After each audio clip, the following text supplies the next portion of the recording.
Marcello of Padua, यह भी 13वीं-14वीं शताब्दी का इटालियन पॉलिटिकल थिंकर था।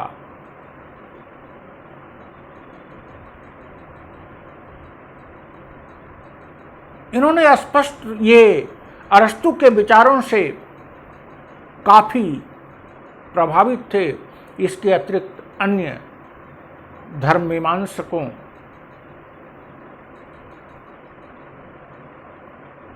के विचारों का अध्ययन करने के बाद एक स्पष्ट राजनीतिक चिंतन प्रस्तुत किया। इस राजनीतिक चिंतन में उन्होंने स्पष्ट तौर पर चर्च की सत्ता को नकार दिया। उन्होंने गणतंत्रवाद का समर्थन किया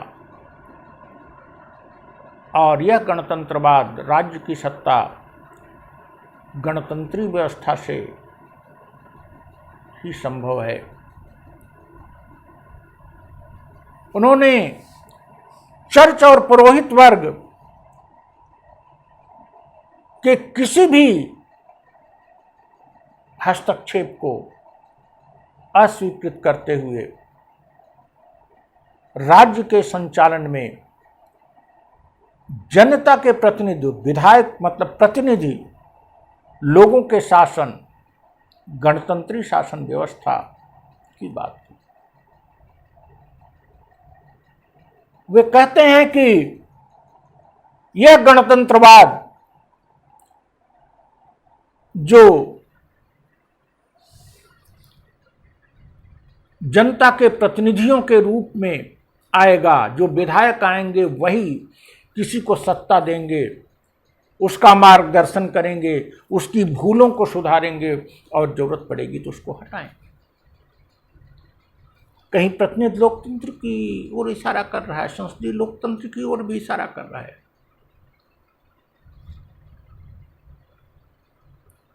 वे चर्च की सत्ता को इतना सीमित करते हैं, कहते हैं चर्च को भी गणतंत्री स्वरूप स्थापना चाहिए, स्वीकार करना चाहिए। वैसे भी चर्च के लिए काउंसिलर मूवमेंट चली रहा था, उन्होंने इसको और बल दिया। उन्होंने कहा कि जो सर्वसाधारण है वो सत्ता का स्रोत है और सर्वसाधारण जब सत्ता का स्रोत है, यही संप्रभुता का सिद्धांत आगे चलकर बोधा ने डेवलप किया। ये संप्रभुता के कॉन्सेप्ट की ओर इशारा है। वो कहते हैं न केवल लौकिक मामलों में अपितु आध्यात्मिक मामलों में भी चर्च को सर्वसाधारण की सत्ता को स्वीकार करना चाहिए और सर्वसाधारण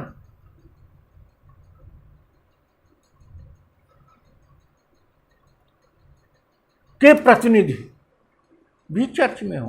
काउंसिलर मूवमेंट को बल मिल रहा है।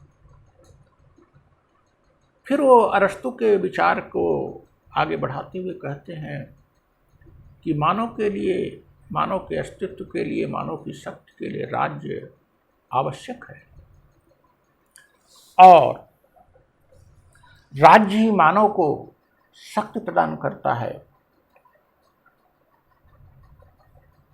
और वो कहते हैं कि जो विधान हो, जो कानून हो, वो प्रतिनिधियों द्वारा बने और जितने अधिक प्रतिनिधि उसमें भाग लेंगे वह उतना ही अच्छा होगा। साथ साथ कानून में ही बल प्रयोग की शक्ति निहित है। कानून में जहां एक तरफ है क्या करना है, वहीं उसका उल्लंघन करने वाले को दंड देने की शक्ति भी निहित है और यह शक्ति राज्य में है।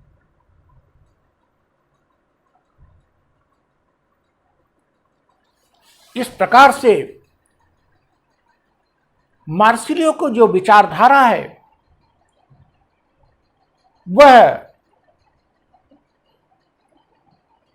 दो तरफ इशारा करती है। एक तरफ रिपब्लिकन का जो उन्होंने कॉन्सेप्ट दिया,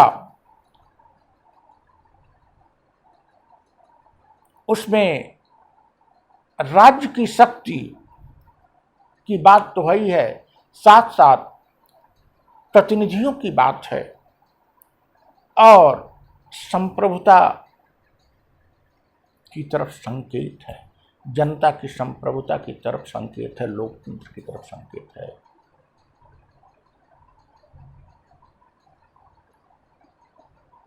यहाँ वे रिपब्लिकन के सिद्धांत में, मोनार्की में ही रहकर वे प्रतिनिधियों द्वारा कानून की बात जो कर रहे हैं, ये रिप्रेजेंटेटिव गवर्नमेंट की बात की तरफ बढ़ रहा है। आगे देखेंगे कि यूरोप में कैसे प्रतिनिधि सरकारों, राजतंत्र में ही प्रतिनिधि सरकारों की स्थापना तेजी से हुई और फिर वहाँ प्रतिनिधि शासन कैसे विकसित हो। ये दो विचारक जो हैं, दो क्या तीन, एक्विनास, दांते और मार्सिलियो, इन तीनों विचारकों ने चर्च और राज्य के संघर्ष में राज्य के वर्चस्व को, राज्य की महत्ता को रेखांकित किया। चर्च को या तो आध्यात्मिक मामलों तक सीमित किया, मार्सिलियो ने तो आध्यात्मिक मामलों में भी सर्वसाधारण की सत्ता चर्च को मानने की सलाह दी। वहीं दूसरी तरफ इन्होंने राजनीतिक व्यवस्था को धार्मिक विमर्श से पूरी तरह से अलग किया।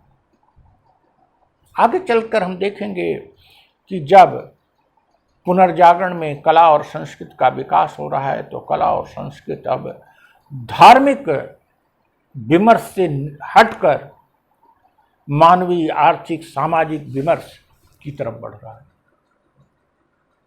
कहा जा सकता है कि पुनर्जागरण के लिए एक्विनास, दांते, मार्सिलियो जैसे विद्वानों ने मार्ग प्रशस्त किया।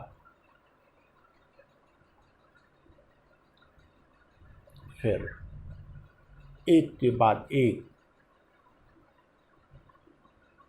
नई उपलब्धियां पुनर्जागरण के रूप में, धार्मिक सुधार के रूप में, औद्योगिक क्रांति के रूप में यूरोप लेता आगे बढ़ गया।